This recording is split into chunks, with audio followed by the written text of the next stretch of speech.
Square Enix. So, what's going on with this company right now? For decades, that name was synonymous with prestige. It was the gold standard of the JRPG. But in 2026, the company looks less like a titan and more like a ship taking on water.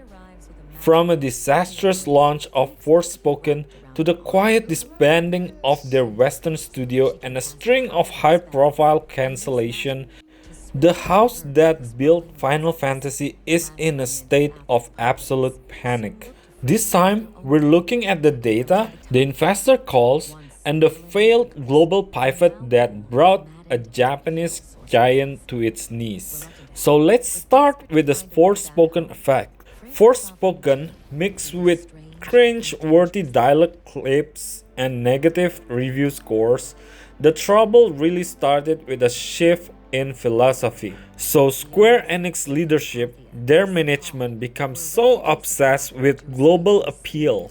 They didn't just want to win in Japan, they wanted to beat Call of Duty, God of War, Last of Us, Horizon, you name it. All of this led to the birth of Luminous Productions and the 100 million gamble, Forspoken. It was supposed to be their Western breakthrough. Instead, it became a meme. The dialogue felt forced and the word felt empty. And the cringe factor drove away the very Western audience they were courting. Their investor, they were not disappointed, they were horrified. Square Enix eventually folded Luminous back into the main company, essentially a corporate execution of the studio. This was the first major sign that their attempt to accommodate global players was failing. Why?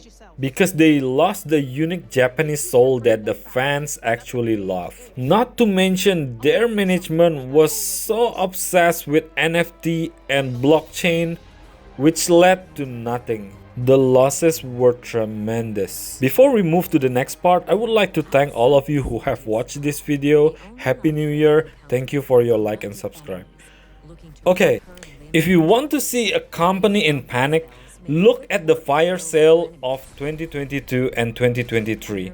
Square Enix sold off their entire Western wing, including Tomb Raider, Deus Ex, and Legacy of Kain, to Embracer Group for a measly 300 million. That was such a huge loss. To put that in perspective, that's less than some companies spend on a single marketing campaign. Their investor? They were not so happy and they created this 100 pages for Square Enix to see. I will put the links in the description if you want to read it, but this documents really resonates with my thoughts. You can see in this page, the investor is desperate. They want Square Enix to surprise them, move them, ignite the passion, bring back the fantasy that we saw when we were child. You have made so many flops already. Please turn back to your roots. You can see in these documents, the investor even praised the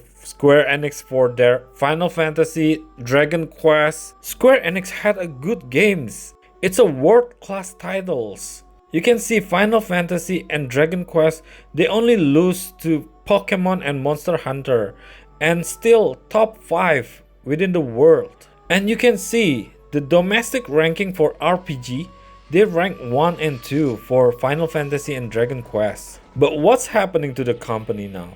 After the new management structure, the company earning is horrible. I can't believe the investor even pointed this to Square Enix. For the past 5 years, their operating income has lost 2 digits. A lot. Compare it to another Japanese game company like Sega, Konami, Capcom, Namco, the losses were apparent. Even investor has emailed the President Kiryu about this situation, but he just brushed it off. Know that usually the investor is not with the same side as the gamers because they have a different vision. They focus on the money, they focus on the profits. But this time I have to agree with that. Square Enix is the only player in the industry experiencing this negative revenue growth. You could see the profit margin really lagged behind competitors. And you know their marketing costs? For every piece sold, for every game sold, it's 7 times higher than their competitors. Square Enix really in the panic mode right now.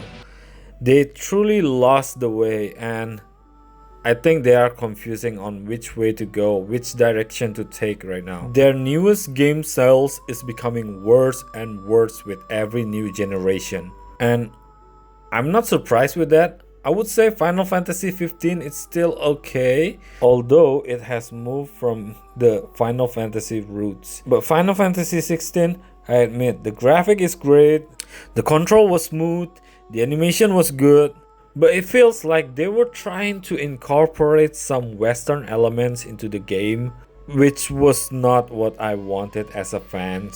Not to mention, the story was sucks. Don't get me wrong, I still enjoy the game, but when I compare it to the previous Final Fantasy, it's miles apart. Investors also complaining that the games was released only on consoles, PlayStation, which reduced the sales. So hopefully in the next version, we will get Final Fantasy series immediately on the Steam or PC. Justify the games all you like.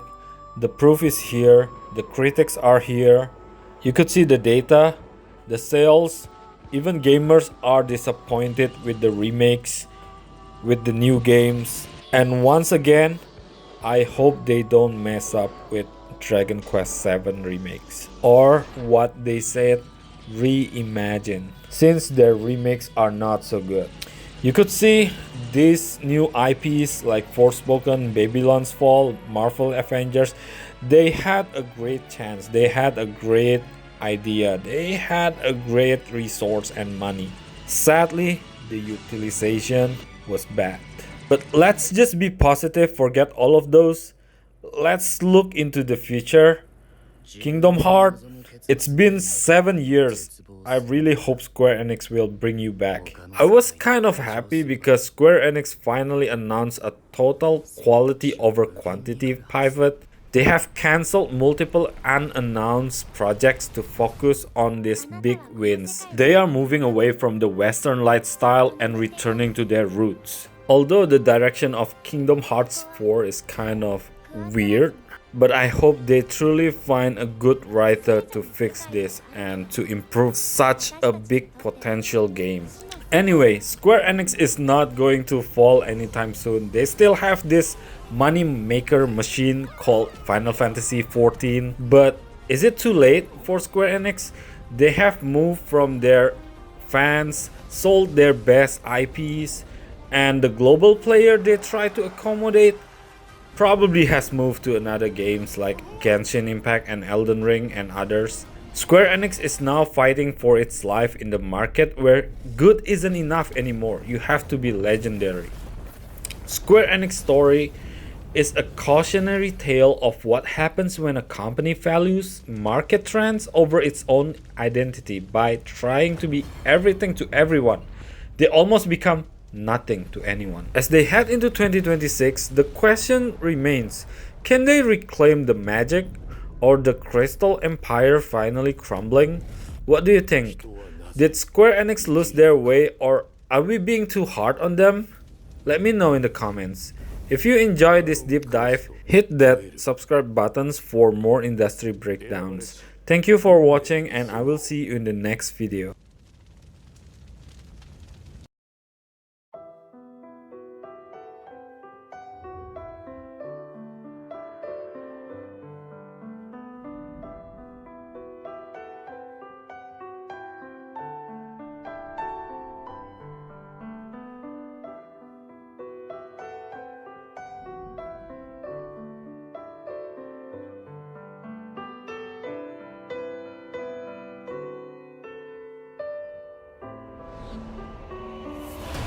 This is it. Die and be free of pain, or live and fight your sorrow.